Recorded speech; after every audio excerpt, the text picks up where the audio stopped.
नमस्ते दोस्तों, तो आज आपको एक बड़ी ही अचंभित एवं भयानक रहस्यमय कहानी सुनाऊंगी जिसमें आपको कुछ नई रहस्यमय बातें की जानकारी होगी। तो कृपा करके अभी चैनल को सब्सक्राइब कर ले। यह मेरा दूसरा नया चैनल है ताकि और भी रहस्यमय कहानी सबसे पहले आप तक पहुंचे। धन्यवाद। तो सुनिए। भारत के दक्षिणी पहाड़ों में, जहां चाय के बागान ढलानों पर बिछे थे और सुबह की धुंध घाटियों को ढाक लेती थी, वहां एक गांव था जिसका नाम था तारामंडल। ये गांव अपनी साफ रातों और खगोलीय पिंडों के प्रति अपने गहरे सम्मान के लिए जाना जाता था। उनकी सबसे पवित्र किंवदंती थी चंद्रमा का आंसू, एक दिव्य बूंद जो साद छोटी ही यूं पहले आकाश से गिरी थी और जिसे एक गुप्त स्थान पर छिपाया गया था। ग्रामीण मानते थे कि यह आंसू ब्रह्मांड के सबसे गहरे रहस्यों को अपने भीतर समेटे हुए है और इसे खोजने वाला शांत सरोवर के दर्शन कर सकता है। वो सरोवर जहाँ सभी इच्छाएं शांत हो जाती थीं और जहाँ ब्रह्मांडीय ज्ञान प्रकट होता था। तारामंडल गांव में एक वृद्ध ज्योतिषी और साधिका रहती थी जिसका नाम था अम्मा श्यामा। वे अपनी गहरी अंतर्दृष्टि और तारों से संवाद करने की क्षमता के लिए जानी जाती थीं। अम्मा श्यामा अक्सर रात में गांव के सबसे ऊंचे टीले पर बैठी रहती, आकाशगंगा को निहारती और अपने हाथों में एक छोटा काला चिकना पत्थर घुमाती रहती। लोग मानते थे कि यह पत्थर उन्हें चंद्रमा के आंसू के करीब ले जाता है। एक वर्ष तारामंडल गांव में एक अजीब सी घटना घटने लगी। रातें अब पहले जैसी साफ नहीं रहती थीं, तारे धुंधले पड़ गए थे और चंद्रमा अपनी चमक खो रहा था। लोगों के मन में भी अजीब सी बेचैनी और असंतुष्टि भर गई थी। हर कोई एक अनजानी कमी महसूस कर रहा था, मानो उनके जीवन से कुछ अनमोल खो गया हो। अम्मा श्यामा ने महसूस किया कि यह चंद्रमा के आंसू की शक्ति का क्षीण होना था। मानवता ने अपनी भावनाओं और इच्छाओं को अनियंत्रित कर दिया था, जिससे ब्रह्मांडीय संतुलन बिगड़ गया था। उन्होंने अपने सबसे युवा और संवेदनशील शिष्य निशांत को बुलाया। निशांत एक भावुक लड़का था जिसके मन में हमेशा गहरे प्रश्न उठते रहते थे। अम्मा श्यामा ने अपनी आंखें बंद की और अपनी हथेली निशांत के माथे पर रखी। निशांत को तुरंत अपने मन में एक विशाल चमकदार चंद्रमा की छवि दिखाई दी, जिससे एक आंसू टपक रहा था और एक शांत पारदर्शी सरोवर में गिर रहा था। निशांत, अम्मा ने कहा। उनकी आवाज सामान्य से अधिक कोमल थी। चंद्रमा का आंसू अपनी शक्ति खो रहा है क्योंकि मानवता ने अपने भीतर के शांत सरोवर को भुला दिया है। तुम्हें उस स्थान पर जाना होगा जहां रात का मौन सबसे गहरा है। वहां तुम्हें आत्मा का दर्पण मिलेगा, एक ऐसा उपकरण जो तुम्हें चंद्रमा के आंसू तक ले जाएगा और शांत सरोवर के दर्शन कराएगा। अम्मा श्यामा ने निशांत को वही छोटा काला चिकना पत्थर दिया जो वह अक्सर अपने हाथों में घुमाती रहती थी। ये तुम्हें मार्ग दिखाएगा, उन्होंने कहा, और तुम्हें याद दिलाएगा कि सच्ची शांति कहीं बाहर नहीं बल्कि तुम्हारे अपने भीतर की गहराई में है। निशांत ने गुरु के चरणों को छुआ और अपनी यात्रा पर निकल पड़ा। उसके पास कोई नक्शा नहीं था, केवल उसके भीतर की लगन और पत्थर का मार्गदर्शन था। उसने उबड़ खाबड़ रास्तों, घने जंगलों और शांत झीलों से होकर यात्रा की। हर मोड़ पर उसे लगा कि वह अपने उद्देश्य से भटक गया है, लेकिन हर बार जब भी वह हार मानने वाला होता, पत्थर से एक हल्की सी शीतल चमक निकलती और उसे सही दिशा दिखाती। उसे महसूस हुआ कि यह यात्रा केवल एक आंसू की खोज नहीं थी, बल्कि यह स्वयं के भीतर की इच्छाओं को समझने की यात्रा थी। कई दिनों की कठिन यात्रा के बाद, जहां उसे रात के सन्नाटे, अकेलेपन और भ्रम का सामना करना पड़ा, निशांत एक ऐसे स्थान पर पहुंचा जहां जंगल अचानक समाप्त हो गया था और उसके सामने एक विशाल सपाट पठार था। पठार पर कोई वनस्पति नहीं थी, केवल चिकनी काली चट्टानें थीं और हवा में एक ऐसी अगाध शांति थी जो उसने पहले कभी महसूस नहीं की थी। उसे लगा कि वह अपने गंतव्य के बहुत करीब था। पठार के केंद्र में उसे एक विशाल गोलाकार कुंड दिखाई दिया जो किसी प्राचीन वेधशाला जैसा दिखता था। कुंड के भीतर कोई पानी नहीं था, केवल पूर्ण अंधकार था। लेकिन इसी अंधकार में एक सूक्ष्म शांत प्रतिबिंब बन रहा था, इतना धुंधला कि उसे देखने के लिए निशांत को अपनी सांसें रोकनी पड़ी। पत्थर अब तेजी से चमक रहा था।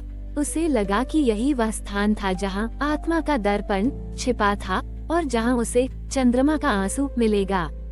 निशांत ने हिम्मत जुटाई और उस विशाल गोलाकार कुंड में प्रवेश किया।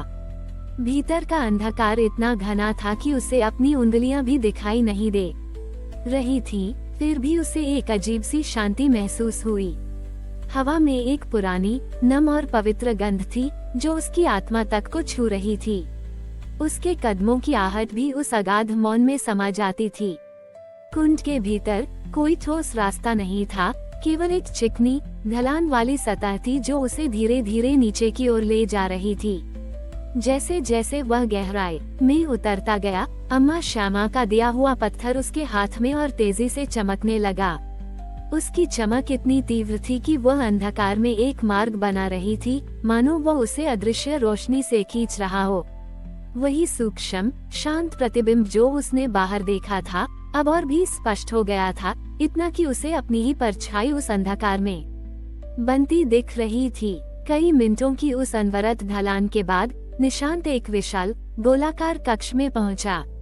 ये कक्ष भी पूर्ण अंधकार में डूबा था, लेकिन इसके केंद्र में एक चमकदार पारदर्शी सतह थी जो किसी विशाल दर्पण जैसी दिख रही थी। ये दर्पण किसी भी भौतिक पदार्थ का नहीं बना था, बल्कि यह शुद्ध बहते हुए जल से निर्मित था, जो इतनी शांति से ठहरा हुआ था कि वो किसी ठोस सतह जैसा प्रतीत होता था। यही आत्मा का दर्पण था। दर्पण इतना शांत था कि निशांत को लगा जैसे वह स्वयं ब्रह्मांड को अपने भीतर समाये हुए है। उसने अम्मा श्यामा के शब्दों को याद किया, ये तुम्हें मार्ग दिखाएगा और तुम्हें याद दिलाएगा कि सच्ची शांति कहीं बाहर नहीं, बल्कि तुम्हारे अपने भीतर की गहराई में है।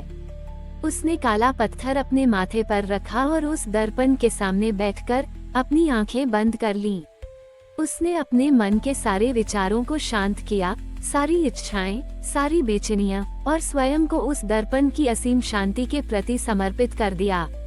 उसने गहन ध्यान में प्रवेश किया, अपने आप को उस शून्य अवस्था में लाने का प्रयास किया जहां ब्रह्मांडीय सत्य स्वतः प्रकट होता है। जैसे जैसे निशांत का ध्यान गहरा होता गया, उसे लगा कि उसका शरीर विलीन हो रहा है और वह स्वयं उस दर्पण का हिस्सा बन रहा है। उसे अब केवल प्रतिबिंब नहीं दिखे, बल्कि उसने अपनी आत्मा के सबसे गहरे स्तर को महसूस किया, उस स्थान को जहां सभी इच्छाएं जन्म लेती हैं और जहां वे शांत भी हो जाती हैं। उसे समझ आया कि चंद्रमा का आंसू मानवता की अनियंत्रित इच्छाओं और बेचैनी के कारण अपनी शक्ति खो रहा था, क्योंकि लोगों ने अपने भीतर के शांत सरोवर को सूखा दिया था। आत्मा का दर्पण से एक तीव्र शीतल चांदनी जैसा प्रकाश निकला और सीधे निशांत के शरीर में समा गया। उसे लगा जैसे उसके भीतर की हर कोशिका में शीतलता और शांति भर गई हो और उसका पूरा अस्तित्व उस दिव्य प्रकाश से चमक उठा हो। उसे अब केवल ब्रह्मांड के सबसे गहरे रहस्य का ज्ञान नहीं था, बल्कि वह स्वयं उस रहस्य का एक हिस्सा बन गया था। उसे अपनी अंतर्ज्ञान और बाहरी दुनिया के बीच का सूक्ष्म अंतर समझ में आया। उसे पता चला कि सच्ची शांति केवल बाहरी परिस्थितियों में नहीं, बल्कि अपने भीतर की इच्छाओं को शांत करने में निहित है। जब प्रकाश शांत हुआ, तो आत्मा का दर्पण अब भी तैर रहा था, लेकिन उसमें एक स्थायी दिव्य चमक थी। और उस दर्पण के केंद्र में एक सूक्ष्म चमकदार बूंद तैर रही थी। ये चंद्रमा का आंसू था, जो अब अपनी पूरी शक्ति में चमक रहा था। निशांत ने उसे केवल देखा नहीं, बल्कि उसने महसूस किया कि वह बूंद उसकी अपनी आत्मा का हिस्सा बन गई है। उसे ये भी समझ आया कि शांत सरोवर कोई भौतिक सरोवर नहीं था, बल्कि यह स्वयं आत्मा का दर्पण था, वो पवित्र स्थान जो हर व्यक्ति के भीतर मौजूद है, जहाँ सभी इच्छाएं शांत हो जाती हैं और जहाँ ब्रह्मांडीय ज्ञान प्रकट होता है। निशांत ने आत्मा के दर्पण और चंद्रमा के आंसू को प्रणाम किया और कुंड से बाहर निकलने की यात्रा शुरू की। इस बार रास्ता उसे आसान लगा, क्योंकि उसके भीतर अब एक अगाध शांति और संतोष था। जब निशांत उस रहस्यमय कुंड से बाहर आया, तो तारामंडल गांव की ओर लौटने का रास्ता उसे पहले से कहीं अधिक स्पष्ट और शांत लग उसके भीतर शांत सरोवर, की अगाध शांति समाई हुई थी और चंद्रमा का आंसू उसकी आत्मा में एक शीतल चमक बनकर धड़क रहा था। वह जानता था कि अब उसे इस ज्ञान को अपने गांव तक पहुंचाना था। जैसे ही निशांत तारामंडल गांव में दाखिल हुआ, उसने देखा कि लोगों के चेहरों पर जो बेचैनी और असंतुष्टि थी, वह धीरे धीरे कम हो रही थी। आसमान अब पहले से कहीं अधिक साफ था, तारे अधिक चमकीले लग रहे थे और चंद्रमा अपनी पूरी आभा के साथ चमक रहा था, मानो वह गांव के लोगों की आंतरिक शांति पर मुस्कुरा रहा हो। हवा में एक नई ताजगी और शीतलता घुल गई थी। निशांत सीधे अम्मा श्यामा के पास गया। गुरु अपने ध्यान से उठी और उनके चेहरे पर एक गहरी संतुष्टि थी, मानो वे जानती थीं कि निशांत सफल हो गया है। निशांत ने गुरु के चरणों को छुआ और उन्हें अपने अनुभव के बारे में बताया, कैसे उसने आत्मा का दर्पण को पाया, चंद्रमा के आंसू को समझा और कैसे उसने सीखा कि सच्ची शांति इच्छाओं को नियंत्रित करने में नहीं, बल्कि उन्हें शांत सरोवर में विलीन करने में निहित है। अम्मा श्यामा ने मुस्कुराते हुए कहा, इच्छाएं नदी की धाराओं जैसी हैं, निशांत। जब वे अनियंत्रित होती हैं, तो वे बाढ़ लाती हैं, लेकिन जब वे शांत सरोवर में मिलती हैं, तो वे अगाध शांति और स्पष्टता बन जात बड़ी ही हैं। तुमने यही सीखा है। उस दिन के बाद निशांत ने तारामंडल गांव में शांत सरोवर की साधना को पुनर्जीवित किया। उसने लोगों को सिखाया कि कैसे वे अपनी इच्छाओं और भावनाओं को पहचानें, उन्हें दबाएं नहीं, बल्कि उन्हें अपने भीतर के आत्मा के दर्पण में देखें। उसने उन्हें बताया कि जब वे अपनी इच्छाओं को बिना किसी निर्णय के देखते हैं, तो वे धीरे धीरे शांत सरोवर में विलीन हो जाती हैं, जिससे वास्तविक संतोष और शांति मिलती है। उसने उन्हें ध्यान और आत्मचिंतन के लिए प्रेरित किया। धीरे धीरे चमत्कार होने लगे। गांव के लोग अपनी अनावश्यक इच्छाओं के पीछे भागना बंद कर दिया। उनके रिश्तों में सामंजस्य आया, क्योंकि ईर्ष्या और लालच कम हो गए थे।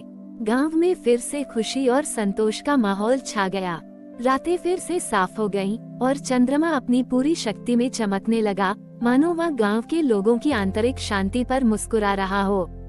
चंद्रमा का आंसू और शांत सरोवर की कहानियां दूर दूर तक फैलने लगीं। शहरों से लोग जो अपनी अनियंत्रित इच्छाओं और तनाव से जूझ रहे थे, तारामंडल गांव आने लगे। वे यहाँ ये सीखने आते थे कि कैसे अपने भीतर की बेचैनी को शांत किया जाए। निशांत ने बिना किसी दिखावे या लालच के उन्हें ज्ञान दिया। उसने उन्हें समझाया कि बाहरी सुख क्षणभंगुर होते हैं, लेकिन शांत सरोवर में मिलने वाली शांति शाश्वत होती है। अम्मा श्यामा ने अपना शेष जीवन निशांत को मार्गदर्शन देते हुए बिताया और अंततः वे भी तारों के बीच विलीन हो गईं, लेकिन उनका ज्ञान निशांत और उसके शिष्यों के माध्यम से जीवित रहा। तारामंडल गांव अब केवल एक गांव नहीं था, बल्कि यह इच्छाओं के संतुलन, आंतरिक शांति और ब्रह्मांडीय सामंजस्य का प्रतीक बन गया था। यह कहानी हमें सिखाती है कि ब्रह्मांड का सबसे गहरा रहस्य हमारे भीतर है, और जब हम अपने शांत सरोवर को खोजते हैं, तो हम स्वयं चंद्रमा का आंसू बन जाते हैं, जो जीवन में असीमित प्रेम, संतोष और शांति लाता है। ये कथा यहीं समाप्त नहीं होती, बल्कि यह हर उस आत्मा के भीतर जीवित रहती है जो अपनी इच्छाओं के प्रवाह को समझकर उन्हें शांत सरोवर में विलीन करने का साहस करती है।